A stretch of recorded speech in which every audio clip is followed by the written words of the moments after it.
존경하고 사랑합니다. 오늘이 무슨 주일이요? 어머니 날, 어버이 주일. 오늘이 어버이 주일인데 어떻게 꽃이 별로 안 보여서 그죠? 교회에서 안 달아드리니까 꽃이 하나도 없네요, 그죠? 요즘에는 꽃 달고 다니는 사람이 없어서 오히려 달고 다니는 게 좀 미안한 정도 됐는데, 어머니 날의 역사가 이렇게 됩니다. 어머니 날이 역사라고 하는 게, 우리나라는 이제 1956년 국무회의에서 어머니 날을 정했어요. 어머니 날을 정했는데, 그 어머니 날을 정한 것이 그냥 이유가 있어요. 어머니 날을 정한 이유가 한국 전쟁 이후에 어머니들의 양육과 생업의 책임이 커졌어요. 무거워졌다고. 왜 그랬을까요? 전쟁에 나가서 돌아가셨어요. 남자들이 전쟁에 나가서 죽은 다음에 이제 남편들이 없으니까 그 가족을 누가 돌봐야 되는 거 아니? 어머니들이 책임져야 됐죠. 그래서 그 어머니들이 책임진 것을 위로하고 또 격려하기 위해서 어머니 날을 정했대요.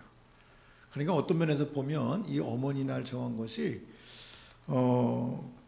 어머니에게 감사하자, 어머니에게 잘해주자 그런 뜻이 아니라 어머니들이 책임과 의무를 잘할 수 있도록 격려하고 그거를 강조하는데 이제 주안점이 있었죠. 그러니까 여기에 주안점이 있던 거예요. 어머니의 책임과 의무. 그러다가 이것이 나중에 이제 점점 사회가 나아지면서 1973년에 어버이날로 바꾸고 지정했죠. 그러면서 바뀌었어요. 자녀들의 의무가 강조되는. 그래서 자녀들이 부모에게 잘해야 된다. 그런 날이 됐고, 그래서 효와 경로 사상을 이제 더 강조하게 되는 기회가 됐다고 그래요. 원래는 이 어머니 날이라고 하는 것이 이제 미국에서 시작됐다고 알려지고 있는데, 1907년도에 미국의 안나 자비스라고 하는 여성이 자기 어머니를 추모하기 위해서 교회에서 예배드릴 때 교인들에게 꽃을 나눠줬어요. 카네이션. 그것도 흰색 꽃을 나눠주고 자기 어머니를 기억하게 하려고 하는 그런 목적으로 시작했는데, 그 교회에서 이제 좋으니까 5월 둘째 주일 어머니가 생존한 사람은 빨간 카네이션, 어머니가 돌아가신 사람, 부모님이 돌아가신 사람은 흰 카네이션을 이렇게 달고, 그리고 집회도 하고, 그리고 부모님께 선물도 하고, 그런 날로 이제 정했다고 그래요.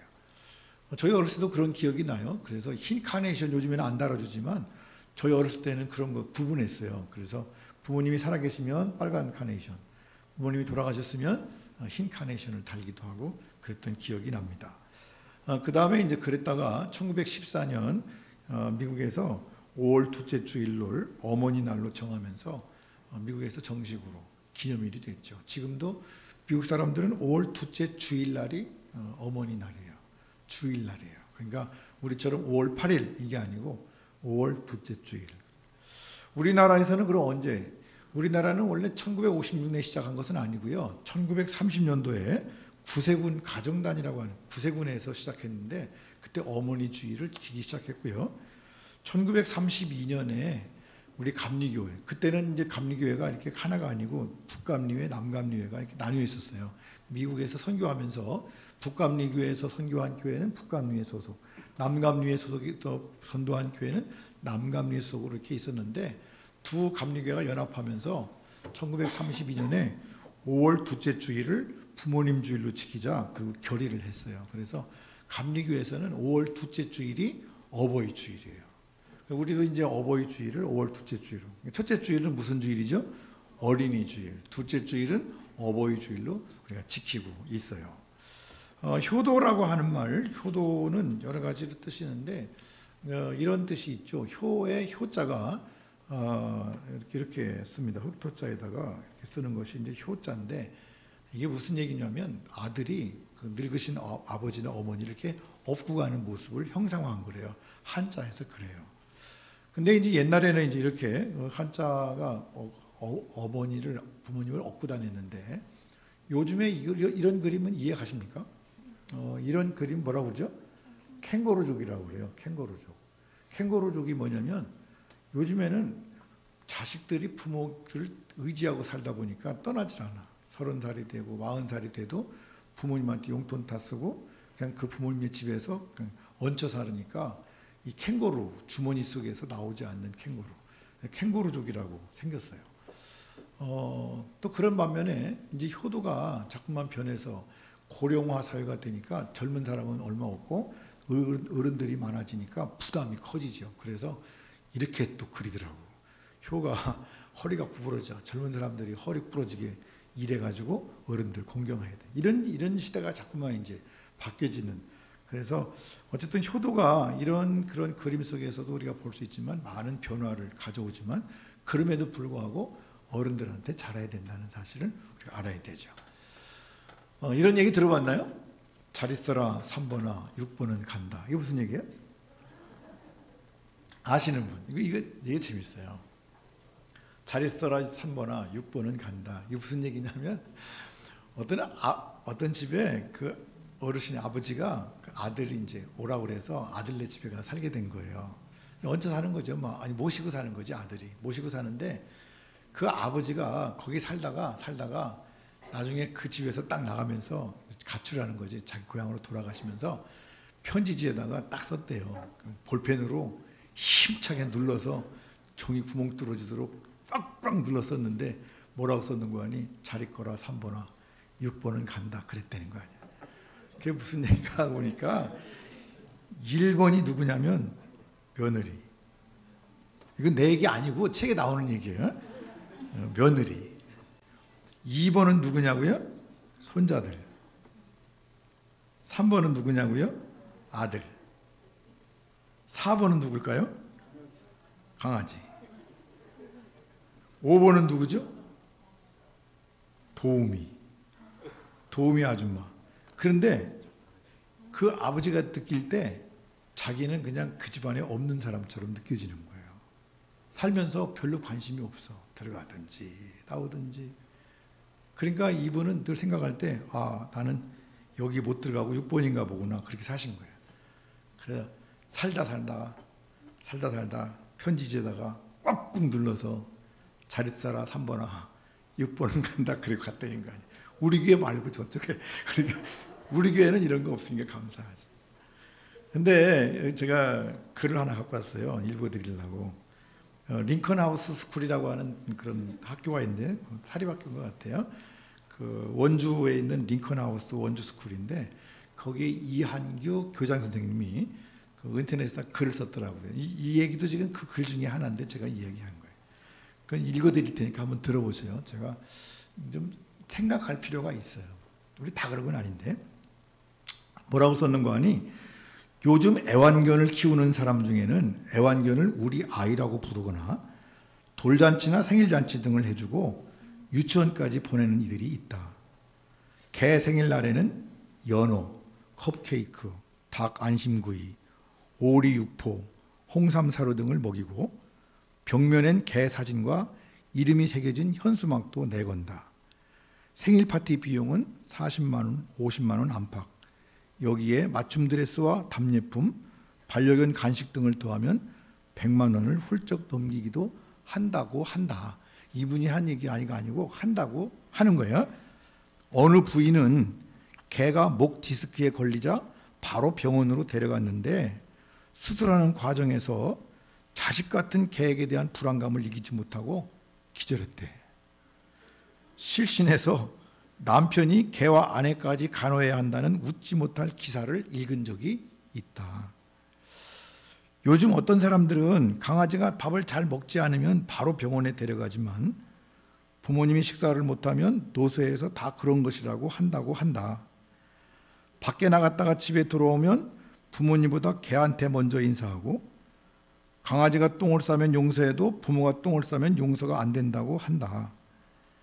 동물이 아무리 귀여워도 부모를 등한시하면서까지 애완견을 귀하게 여긴다면 이는 정상이 아니며 보통 문제가 아니다. 애완견을 기르지 말라는 얘기가 아니라 이게 지금 바뀌었다 그런 얘기죠. 그런데 문제는 이런 일들이 우리의 현실이 되어가고 있다는 점이다. 오늘날 늙은 아버지들은 1번이나 2번은 물론 3번도 되고 싶은 욕심이 없다. 이번 얘기예요. 노부모들은 자식을 위해 평생 모든 걸 바쳐왔어도 어느 자리에 있어야 하는지를 잘 알고 있다. 당신들이 서 있어야 할 자리가 4번임을 잘 알고 있다. 그래서 이분이 앞에 잘 있거라 3번이나 1번은 6번은 간다 이야기를 좀 풀었었어요. 이게 이제 길게 뭐라고 썼는 거 아니? 얘들아, 나는 1번이나 2번, 3번 자리는 바라지도 않는다. 요즘 세상에 그런 자리에 서려는 부모도 없고 그런 자리에 모시려는 자식도 없다더라. 나는 4번이면 충분히 행복하고 만족한다. 그러나 5번은 좀 서운하다. 그런데 6번으로 살기에는 너무 서글프다. 잘못 생각했는지 몰라도 내가 4번은 되는 줄 알았다. 나는 너를 지금까지 1번으로 키웠는데 개보다 못한 애비로 살기에는 너무 서운하고 고통스럽다. 그러니까 잘 있어라. 3번아 잘 있어라. 6번은 간다. 노부모, 그런 노부모들이 많아지는 것이 마음이 왠지 편치가 않다. 이분이 쓴 글이에요. 이한규 기장 선생님이 쓰신 글인데 좀 생각할 필요가 있을 것 같더라고요. 우리 교회는 그래도 그런 거 없으면 감사한데 어떤 목사님이 그런 얘기를 해요. 인터넷에 보니까 자기 교인이 와가지고 목사님 우리 아이 추례해 주세요 그러더래. 그래서 누구요? 몇째인데 누구 장가가요? 그러니까 우리 강아지가 결혼식 하는데 추례해 달라고. 그 목사님이 걱정을 하면서 이걸 해야 되나 말아야 되나 그래야 되나 말아야 되나. 어버이날에 참 이상한 얘기를 해서 죄송한데 효도라고 하는 게 뭘까요? 효도는 육체적으로 편안하게 해드리는 것도 효도고 정신적으로 또 뜻을 잘 받들어서 순종하는 것도 효도고 또 그분들이 인격적이나 사회적으로 그분들의 명예를 드높게 해드리는 것도 효도가 될 겁니다. 성경은 또 이런 말씀도 있어요. 여호와께서 민족들을 등록하실 때에는 그 수를 세시며 이 사람이 거기서 났다 하시리로다. 이 사람이 거기서 났다고 하는 말은 얘 거기 출신이야. 누구 자식이야. 그런 거죠. 우리 어렸을 때는 그런 것 같아요. 그랬었어요. 공부 잘하면 야, 넌 참 잘한다. 네 아버지 이름 뭐냐? 그렇게 물어봤죠. 왜 그런지 몰라요. 네 이름이 뭐냐? 그렇게 안 하시고 꼭 어른들이 네 아버지 이름이 뭐냐? 그래. 또 잘못해도 그러시더라고. 잘못하면 이름이 그렇게 하면 되겠냐? 네 아버지 이름 뭐냐? 그래가지고 꼭 아버지 이름 부르는 바람에 아주 조심스러울 때가 있었어요. 근데 어쨌든 이 사람이 거기서 났다고 하는 말이 이제 부모님을 명예롭게 해드리는 거죠. 근데 오늘 이 아침에 우리가 말씀을 보면서 창세기 9장에 있는 말씀 보면서 좀 특별한 효도를 생각해 보려고 그래요. 효도가 뭔가 하는 것을 다시 한번 노아, 셈, 함, 야벳 때 있던 사건이죠. 간단하게 말하면 노아가 술 취해서 벌거벗고 장막 안에 누워 있었어요. 함이라고 하는 아들이 그걸 보고 얼레리 꼴레리 거고 형들한테 얘기했죠. 형들이 그 모습을 보고 다시 포대기를 갖고 뒷걸음질 쳐서 아버지의 부끄러운 하체를 감추어 주었다. 이런 얘기가 이제 오늘 성경에 나와 있는 말씀이에요. 우리가 이 말씀 보면 이렇게 시작하죠. 노아가 농사를 시작하여 포도나무를 심었더니 포도주를 마시고 취하여 그 장막 안에서 벌거벗은지라. 취해서 벌거벗었대요. 취했다고 하는 말은 탐식했다, 너무 많이 먹었다 그런 거예요. 술을 많이 먹었다 그런 얘기죠. 왜 많이 먹었을까요? 여러 가지 이유가 있겠지만 아무튼 절제가 안 된 거예요. 어느 정도 먹고 말아야 되는데 절제가 좀 안 된 것 같아요. 그 다음에 벌거벗었다고 하는 말은 실수했어요. 노아가 큰 실수했죠. 아무튼 뭐 취해서 벌거벗고 있었으니까 큰 실수. 근데 이제 우리가 노아라고 하는 사람을 좀 생각해 봐야 되는데 노아를 이해하지 못하면 우리가 자꾸 뭐라고 말하는 거예요. 그러니까 술 취했잖아. 술 먹으면 안 돼. 이렇게 나오죠. 물론 술 먹으면 안 되기도 하지만 요즘 사람들은 술 안 먹는 사람들이 거의 없잖아요. 그죠? 근데 그건 죄는 아니에요. 술 먹는 것이 죄다. 술 먹으면 지옥 간다. 안 그래요. 술 먹어도 천국 가요. 그러니까 먹어서 그것이 나쁘다 좋다 그런 건 아니에요. 근데 어쨌든 이 말씀 가운데는 취해서 벌거벗고 부끄러움을 나타낸 자체가 잘못된 거죠. 근데 이것만 가지면 노아는 나쁜 사람이에요. 근데 우리가 노아를 좀 보면 노아가 이 당시 몇 살 먹었는 거니 600살 먹었다고요. 몇 살 먹었다고요? 600살 먹었다. 오늘 본문 말씀 가운데 보면 노아가 홍수 후에 350년을 지냈고 그리고 그가 950세에 죽었다. 그러니까 950 빼기 350 그러면 600이야. 계산하는 건 딱 저도 숫자는 잘 모르지만 그게 600살 되죠. 600살쯤 됐으면 여러분 여러 가지 문제가 생겨요. 저는 600살이 아니라 60살밖에 안 됐는데도 문제가 생기더라고. 몸이 삐그덕거려. 여러 가지로 마음에 안 들어. 600살쯤 되면요 이게 쓸 만큼 써가지고 이게 여러 가지로 부작용이 막 나타나게 돼 있어. 그러니까 사실은 우리가 효도라고 하는 첫 번째 효도는 뭐냐면 부모님의 상황을 좀 이해해 드릴 수 있어야 돼요. 잘 이해해야 돼. 또 우리 부모 된 사람들은, 부모 없는 사람들은 자기 환경을 좀 이해할 수 있어요. 여기 계신 분들은 어른도 많으니까 우리가 우리의 얘기를, 우리를 이해할 수 있어야 된다고. 자꾸 자식들한테 주장만 할 것이 아니라 내가 나를 좀 잘 이해해서 내가 이런 때구나, 그래서 내가 그런 거를 알고 살면 좀 덜 서운하고 덜 우리가 할 수 있는 그런 계기가 되죠. 그래서 오늘 이제 같이 이 아침에 부모님의 상황을 좀 이해해야 돼요. 노인이 되면, 연세를 드시면 사람들이 고독해져요. 그래서 나이가 먹을수록 뭐가 있어야 된다고 그러는 거니? 친구가 있어야 되는데, 친구 없으면 참 힘들다는 거예요. 그래서 친구를 둬야 되는데 고독하죠. 고독하다 보니까 무력해져요. 뭐 할 일이 없어요. 젊었는데도 할 일이 없는 거예요. 요즘에 은퇴하는 나이가 뭐 62이니까 되니까, 우리 김수성 장모님도 어제 만나서 얘기하는데, 그래, 목사님 몇 년 안 남았습니다. 그래. 몇 년 안 남은 거 뭐 어떻게 하죠? 근데 그 뒤로 이렇게 있다 보면 무력해지게 되죠. 그리고 노인들은 낙이 없어요. 별로. 뭐 소망이 있는 것도 아니고 무슨 꿈이 있는 것도 아니고, 뭐 믿음 안에서 물론 뭐 늙으니까 꿈을 꾸고 그런 데지만 아무튼 꿈도 없죠. 낙이 있다면 딱 두 가지. 뭐 첫 번째는 자식들이 잘 되는 것도 낙이라고 하지만 삶 속에서 낙은 딱 두 가지인데 뭐냐면 먹는 것과 TV 보는 거래요. 그건 제 얘기가 아니고 책에 보니까 그렇더라고. 부모님들이 먹는 게 낙이래요. 그러니까 자꾸 사다 드리는 게 좋아. 뭐 다른 것도 뭐 이렇게 사다 드리는 거 좋고, 뭘 놓고 자실 수 있도록 만드는 게 좋고, 부모님들이 텔레비 보다가 주무시면 텔레비 안 끄고 잔다고 막 뭐라고 한다는데 그렇게 하지 말래. 책에 보니까. 왜 그러냐면 그렇게 하는 것이 어른들 일이래. 텔레비 보다가 자다가 깨면 또 보고 그러는 거지, 끌 때 텔레비를 끄는 것과 동시에 잠이 깬대.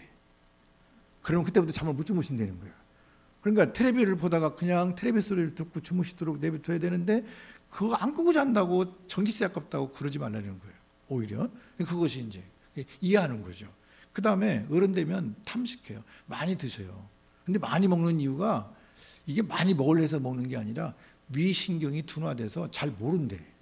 얘가 먹으면 배가 부르는 걸 알아야 되는데 얘가 좀 무뎌져 가지고 먹어도 잘 모른대. 얘가 먹었나 안 먹었나를 잘 모른다는 거예요. 그럴 수 있잖아요. 그 다음에 잔소리도 늘어. 그래서 옛날 어른들이 뭐라고 하는 게, 나이 먹으면 힘이 다 어디로 간다고? 입으로 간다고 그래. 난 그게 진짜인 줄 알았어요. 그게 다 나이 먹으면 입으로 가는 줄 알았더니 아니라니까. 정신분석학자들이 하는 얘기가, 잔소리가 늘어나는 거는 기억력이 자꾸 없어져서 그렇대. 그러니까 할머니 할아버지들은 30분을 기억하지 못한다는 거예요. 30분. 그래서 한 얘기 또 하고 한 얘기 또 하고 하는 게, 했어도 잊어먹는데. 저도요, 신방 가면 어떤 분들 만나면 들은 얘기 또 듣고 들은 얘기 또 듣고 그럴 때가 많아. 제가 다 알아. 그 분 얘기 시작하면 1절, 2절, 3절, 4절 다 알아. 그래도 제가 앉아고, 권사님 그 1절이죠? 이제 다음에 2절 가야죠. 이렇게 못해. 항상 들을 때 어떻게 들어야 돼요? 그러셨군요. 네, 힘드셨겠어요. 저는 항상 들을 때 처음 듣는 것처럼 들어야 돼. 왜? 그분도 처음 얘기하는 거니까. 잊어먹거든요. 목사한테 얘기한 걸 잊어먹어요. 그리고 또 얘기하고 또 얘기하고 하는 거야. 그분은 어쩔 수가 없어. 그건 다 그래. 그러니까 그런 것을 이해해 드릴 수 있어야 돼. 이런 거를 부모님들이 그렇다고 하는 것을 이해하면 부모님의 잔소리가 이해가 된다고. 부모님이 안 계신 분들은 잔소리도 안 들으니까, 저도 잔소리 들을 이유가 없거든요. 저희 아버님이 그랬어요. 만나기만 하면 설교 잘해라. 설교 잘해라. 아니 그 얘기 한두 번 하냐고. 만날 때마다 그러시더라고. 내가 왜 그러나 그랬더니 잊어먹어서 그래. 자꾸 잊어먹어서. 만나기만 하면 설교 잘해라. 목회 잘해라. 설교 잘해라. 아니 그런 거예요, 부모님들이. 그러니까 부모님들의 상황을 여러분들이 좀 이해하시고, 또 우리 부모님들은, 노인들은 내가 이렇구나 하는 거를 알아야 돼. 그래서 자꾸 절제해야 돼. 안 되면 자꾸 기억나. 내가 했을 거야. 내가 얘기하다가도 이거 내가 분명히 안 하진 않았을 거야. 했을 거야. 그리고 참으시라고. 그래야 잔소리가 안 되는 거예요. 두 번째로, 그런 상황을 잘 알아서 해야 되지만, 두 번째로 부모님의 허물을 덮어드리는 사람이 돼야 돼. 그것이 효도예요. 부모님의 허물, 살아계시든지 돌아가시든지 덮어드려야 되죠. 오늘 말씀 속에 보니까 함과 셈과 야벳의 세 아들이 아버지에 대한 태도가 달라. 함은 이렇게 말했어요. 가나안의 아버지 함이 그의 아버지 하체를 보고 밖으로 나가서 그의 두 형제에게 알렸대. 그냥 알렸는데 그냥 알렸다는 얘기가 아니라 얼레리 꼴레리 그런 거지. 그래가지고 그 아들들에게 자랑이 아니라 막 야구를 얘기했어요. 그러니까 그 두 아들이 그 얘기를 듣고 셈과 하벳이 옷을 가져다가 자기들의 어깨에 메고 뒷걸음쳐 들어가서 그들의 아버지 하체를 덮었대요. 그러니까 우리는 부모님들의 부끄러움, 부모님들의 그 잘못을 덮는 사람이 돼야지 그걸 자꾸 얘기하는 사람이 되면 안 돼. 부모님들은요 자식의 허물을 덮어요. 부모님들은 자식의 허물이 드러나지 않기를 원해. 근데 자식들은 안 그렇더라고. 그러니까 우리 교회 모든 성도님들, 특히 젊은 우리 성도님들은 부모님들의 허물이 있다 할지라도 덮을 수 있는 여러분 되기를 간절히 바랍니다. 잠언 가운데 보니까 이렇게 말씀하셨더라고요. 미움은 다툼을 일으켜도 사랑은 허물을 가리느니라. 할렐루야. 사랑은 가린대요. 사랑하면 가리게 되고요. 구약만 아니라 신약의 베드로 전서에 보니까 무엇보다도 뜨겁게 서로 사랑할지니 사랑은 허다한 죄를 어떻게 한다고요? 덮어준대요. 그래서 사랑하는 것이 덮는 거라는 거죠. 아버지를 사랑하고 부모님을 사랑하면 덮을 수 있어요. 덮어줘야 돼요. 여러분 가만히 생각하면 그 셈과 야벳이 아버지를 옷을 갖다가 부끄러움을 덮었다고 그렇게 표현해요. 근데 이거 없으면 안 덮어졌을까요? 사랑은 허다한 죄를 덮는다고 하는 말이 무슨 뜻일까요? 그 사람에게 덮여 씌운다는 걸까요? 그런 건 아닌 것 같아요. 사랑은 누가 하는 거죠? 내가 하는 거죠. 그러면 내가 사랑하면 그 사람이 덮어진다는 말은 무슨 말이에요? 내 눈에 뭐가 씌웠다는 거예요. 내 눈에 뭐가 씌워야 돼요. 부모님을 사랑하면 내 눈에 뭐가 씌우죠. 서로 사랑하면 뭐라고 말하죠? 서로 사랑하면 콩깍지가 씌운다고 그래요. 콩깍지. 사랑의 콩깍지가 씌우고 나면 그때부터 상대방의 허물이 안 보인다고. 눈이 좀 짝짝이라도 안 보이잖아. 저도요 결혼할 때 제가 흉이 있거든요. 코에 이렇게 흉이 있는데 저희 식구가 모르더라고. 얘기를 안 했어요 내가. 근데 모르더라고. 사랑하니까 안 보이는 것 같아. 우리 교인들도요 제 코에 상처 있는 거 지금 거의 몰라요. 제가 얘기 안 하면 모른다고. 왜 그러면서 뭐라고 말한 거니? 우리 목사님이 최고래. 우리 목사님이 잘생겼대. 왜 그래요? 사랑하니까. 우리 서로 사랑하니까 흠이 안 보이는 거야. 근데요 어떤 분은 나를 안 사랑하는 분은 얘기하더라고. 우리 교회 말고 저쪽에. 그래서 그 목사님이 나한테 아니 김 목사 여기 흉이 있네. 언제 생겼어? 아니 그걸 본단 말이에요. 그걸. 그래서 제가 그분한테 나를 별로 안 사랑하시는구나. 여러분 사랑하면 허물이 안 보이게 돼 있어요. 바울은 성경 말씀 가운데 보니까 갈라디아 교인들에게 편지하는데 이렇게 편지해요. 내가 처음에 육체의 약함으로 말미암아 너희를 시험하는 것이 내 육체에 있었다. 뭐가 있었다고요? 너희를 내가 육체가 약해서 시험하는 것이 있었대요. 그게 뭐냐면 간질이야. 근데 그거를 교인이 알아. 교인이 안다는 말은 아마 바울이 설교하다가 거품 물고 쓰러졌던 것 같아요. 그 여러분 김성령 목사가 설교하다가 거품 물고 쓰러지면 여러분 어떨 것 같아? 큰일 난 거 아니에요? 그런데 이 바울에 대해서 갈라디아 교인들이 바울이 고백하는 거예요. 너희가 업신여기지도 아니하고 버리지도 아니했다. 간질을 약한 것 시험하는 것을 버리지도 않았대. 그냥 있대요. 있는데 근데 그 있는 것이 덮어졌는데 그 허물이 없어진 것이 아니라 뭐라고 말하는 거니? 하나님의 천사와 같이 또는 그리스도 예수와 같이 영접하였느니라. 영접했다고 하는 말은 콩깍지가 씌운 거예요. 바울에 대해서. 그래서 그 교인들의 눈에는 그것이 문제가 안 돼.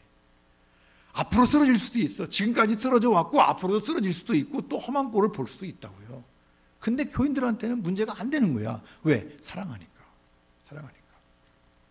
부모님도 마찬가지 아니에요? 부모님도 그런 거예요. 잘못하더라도 안 보여야 돼. 근데 그게 보인다고. 자꾸만 보이면 안 되는 거예요. 기도하세요. 하나님, 제 눈에 콩깍지가 시게 해주셔서 안 보이게 해주세요. 괜찮게 해주세요. 그래서 모든 것이 괜찮아져야 돼요. 이제 요양원에 미용하러 이제 우리 김 집사님과 같이 갔는데 정말 자리에 누워 계신 분들 머리 감는 게 쉽지 않더라고. 요양원에 계시니까 막 머리도 안 감아가지고 머리에 기름이 막 줄줄줄줄줄. 내가 보니까 막 기름을 부었어. 내가 손에 그냥 미끌미끌할 정도로 막 냄새 나고. 근데요, 제가 안 보이더라고. 그 가서 이렇게 하면서 그냥 딱 하고 참 도와드리고 싶고 그런 마음이지 그런 것들이 안 보이더라고. 다 하고 나는데 우리 집사님이 목사님 빨리 가서 손 닦으라고 그래서 나 손 닦을 생각 별로 없었는데 손 닦으라고 그래서 왜 그러나 그랬더니 보니까 손에 막 다 묻었어. 뭐 가위고 어디고 다 묻었잖아. 근데 왜 그래? 그것이 그런 거지. 우리는 아무튼 허물을 덮어드리는 사람이 돼야 돼. 저와 여러분이 늘 서로가 교회 안에서도 서로 어른들 허물을 덮어줄 수 있는, 장로님이 실수하더라도 목사님 제가 실수하더라도 좀 덮어주고, 그럼 별로 문제가 안 되는 것이 돼야 되는데 그것이 자꾸 보이면 기도하셔야 돼. 하나님 아직도 내 사랑이 약하군요. 안 보이게 도와주세요. 그래서 우리가 사랑을 키워나갈 수 있기를 간절히 바랍니다. 그 다음에 허물을 덮었으면 이제는 뭐 해야 되는 거니? 부모님의 위대하심을 기억해야 돼. 우리 부모님의 훌륭한 점을 기억해야 되죠. 여러분 노아가 비록 실수는 한번 했지만 얼마나 위대한 사람인 거 아니? 창세기 6장 가운데 이렇게 노아는 의인이고 당대의 완전한 자래. 그는 하나님과 동행했고 그리고 세 아들을 낳았대요. 지금 무슨 얘기인 거 아니? 셈과 함과 야벳을 낳은 게 누구예요? 노아야. 그래 그를 키웠다고. 그러니까 세 아들은 다른 건 몰라도 세 아들은 부모에 되게 잘해야 돼. 그러니까 이러한 놀라운 은혜 이런 것들을 기억해야 되는데 이런 것들은 다 잊어먹고 그냥 술 취해서 벌거먹고 별것도 아니야. 그냥 누워 있는 거지 뭐 그거 그렇다고 해서 뭐 다른 일한 것도 아닌데 그것 때문에 문제가 돼서 얼레리 꼴레리하고 되면 되겠냐고. 그럼 문제가 되잖아요. 교회 안에서 마찬가지. 서로가 서로에게 서로 위대한 점, 훌륭한 점을 드러낼 정 엉뚱한 것을 기억하면 안 돼. 더군다나 이 노아는 120년 동안 방주를 지은 사람이에요. 방주를 짓는데 몇 년 동안 지었다고요? 120년 동안 지었어요. 그 방주를 지은 덕분에 노아의 8식구가 살았는데요. 노아의 8식구가 생명을 얻은 것이 다 잘해서 그런 것이 아니라 노아 때문에 그랬대요. 노아 때문에. 성경 말씀 가운데 보니까 노아에게 하나님께서 노아에게 말씀하시기를 너와 내 온 집은 방주로 들어가라. 너와 내 온 집. 그런데 이 세대에서 내가 내 앞에 의로움을 내가 보았습니다. 누가 의로웠다고요? 노아가. 네 온 집이 다 의로웠다 그게 아니라 내가 의로웠던 것을 내가 보았다. 그래서 내가 너희 가정을 살려준다. 그러니까 사실은 그 아들들이 폼 잡고 얘기할 필요가 없어요. 아버지 때문에 산 거야. 아버지 때문에. 근데도 아버지 조금 실수하니까 그냥 그거를 그냥 동네방네 떠들고 다니면 되겠어? 마찬가지죠. 오늘날 교회 안에서도 마찬가지고 여러분이 부모님께도 마찬가지고 우리 자신들에게도 똑같아요. 8식구를 구원한 것이 결국은 노아죠. 그래서 우리는 부모님을 소중히 여기는, 적어도 우리가 뒷걸음질 쳐서 들어가서 그 아버지 하체를 가려줄 수 있는, 우리 수준이 높다고 자랑하지 말고 우리가 좀 뒷걸음질 쳐 갈 수 있는, 부모님의 수준에 맞출 수 있는, 아버지가 뭘 알아 이게 아니라 아버지 수준에 내려가서 그 시대를 이해하고 그렇게, 그래서 그분과 함께 아름다운 삶을 살아갈 수 있는 그러한 마음을 갖는 우리 노송교회 젊은 교회 성도들이 될 수 있기를 간절히 바랍니다. 마지막으로 네 번째, 더욱 아름다운 효도는, 특별한 효도는 부모님의 축복권을 숙지하는 거예요. 부모님의 효도 축복권이 우리한테 내려왔다. 그건 내가 그들을 축복할 수 있다고 하는 것을 숙지하는 거죠. 성경 말씀 가운데 보니까 아브라함이 이삭을, 야곱은 낳았다고 하는 자체가 뭐냐면 다 뭐 했다고요? 축복했다고요. 성경 말씀 가운데 보니까 아브라함이 이삭을 축복하고 이삭이 야곱을 축복하고 야곱이 12아들을 축복하고 그런 축복들이 내려가더라고. 줄줄줄줄 내려가는 거예요. 어느 교회 가정의 달 예배를 드리는데 그날 예배를 가족끼리 다 앉게 했나 봐. 그래가지고 서로 아버지가 아들한테 이렇게 자식들한테 축복 기도를 하는 시간이 있었는 것 같은데 그 사진을 누가 올렸더라고. 보니까 엄마가 딸한테, 딸이 그 아들한테 머리에 손 얹고 서로를 위해 축복하는 거야. 어머니가 딸한테 하나님 우리 딸 축복해 주세요. 딸이 아들한테 축복해 주세요. 그렇게. 그래서 그렇게 축복이 내려가는 거죠. 여러분 자녀들의 머리에 손 얹고 축복할 수 있는 것은 부모님들의 큰 권리고 축복입니다. 그게 은혜예요. 이거 여러분들이 하셔야 돼. 자녀를 위해서 아무튼 발성이 있든 없든 간에 자녀들의 머리에 손 얹고 기도할 수 있는 축복하는 여러분 되시기를 간절히 바랍니다. 어떤 목사님의 책을 보니까 그 목사님은 어머님이 살아계신데 그 어머님 집에서 나갈 때마다 어머니한테 기도해달라고 그러는데 어머니 나 기도해 주세요. 그러면 그 어머니가 문 앞에 서가지고 아들을 위해서 기도하시는데 어머니가 90세가 넘으셔가지고 한 얘기 또 하고 한 얘기 또 하고 그러는데 어떤 때는 바빠 죽겠는데 그냥 또 하고 또 하고 해가지고 바쁜데도 그 목사님은 그 어머니의 기도가 그렇게 좋다고. 그러면서 어머니 돌아가시면 누가 나에게 기도해 줄까 그러더라고. 여러분, 여러분의 자녀들이 출근할 때 아침에 나갈 때 길게 하지 말고 잠깐이라도 기도해 주는 부모들이 됐으면 좋겠어요. 하나님 오늘도 우리 아들 따라서 은혜 가운데 안전하게 지낼 수 있도록 도와주세요. 그리고 보내면 좋잖아. 그 들어왔을 때도 마찬가지. 이 말씀 가운데 보니까 오늘 말씀에도 셈의 하나님 여호와를 찬송하리로다. 셈의 하나님 여호와를 찬송하리. 지금 노아가 하는 얘기예요. 하나님이 누구의 하나님이라고요? 셈의 하나님. 하나님을 찬송합니다. 야벳을 창대하게 하사 셈의 장막에 거하게 하옵소서. 이런 축복들이죠. 이 놀라운 축복이에요. 성경에 정말 재미난 축복의 내용 보실래요? 이삭이 야곱에게 축복했어요. 이삭이 야곱에게 축복했는데 야곱이 지금 자기가 축복을 받을 것을 받은 거예요? 아니면 못 받는 걸 받을 거예요? 안 받을 걸 받은 거예요. 아버지를 속이고. 아버지는 지금 누구한테 축복하고 원하는 거 아니? 에서에게. 내가 에서를 축복했다. 에서야 가서 별미를 만들어 와라. 내가 먹고 기분 좋아서 그래서 내가 너한테 축복했다. 그랬더니 엄마가 그걸 듣고 대신 아들이 사냥하러 나간 사이에 야곱에게 얼른 들어가서 축복받아라. 그래가지고 야곱을 보낸 거야. 그 야곱이 이제 들어가서 축복을 받았네. 그래갖고 어쨌든 여자 첫째 해가지고 야곱이 축복을 받고 나왔는데 나오자마자 에서가 와가지고 짐승을 잡아서 그래서 요리를 해가지고 아버지한테 가서 아버지 맛있는 거 드시고 나한테 축복해 주세요. 그러니까 너 누구냐? 나 에서입니다. 그러니까 내가 다 했다.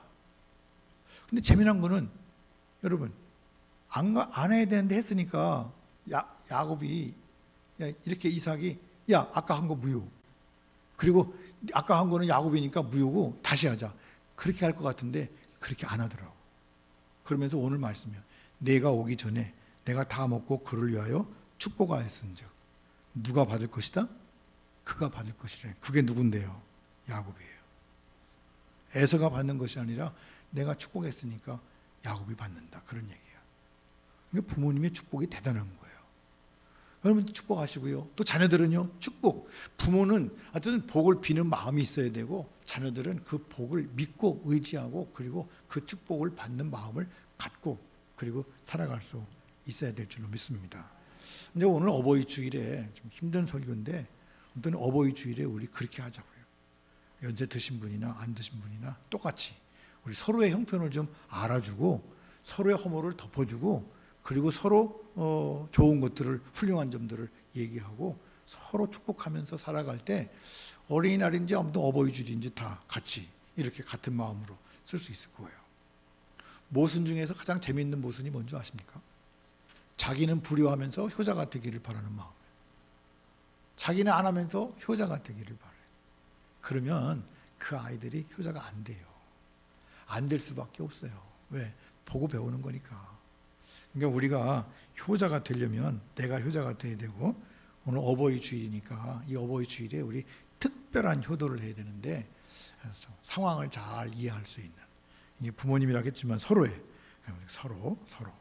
부모님도 마찬가지고 또 자녀도 마찬가지고 서로의 상황을 좀 잘 이해하려고 노력하고 그리고 서로의 허물을 덮어주고 서로의 훌륭한 점, 위대한 점을 자꾸 기억하고 그리고 부모의 축복을 받기를 원하고 또 그걸 믿고 서로 축복하는 그런 믿음의 삶을 살아갈 때 저 여러분의 가정이 아름다워지고 오늘 이 어버이 주일에 정말 좋은 부모님들이 되고 또 우리 모든 젊은 교인들이 정말 좋은 자녀들이 돼서 앞으로 우리 교회를 통해서 이런 역사들이 퍼져나가고 그래서 더 아름다운 복된 삶으로 하나님께서 만들어 주실 줄로 믿습니다. 기도하십시다.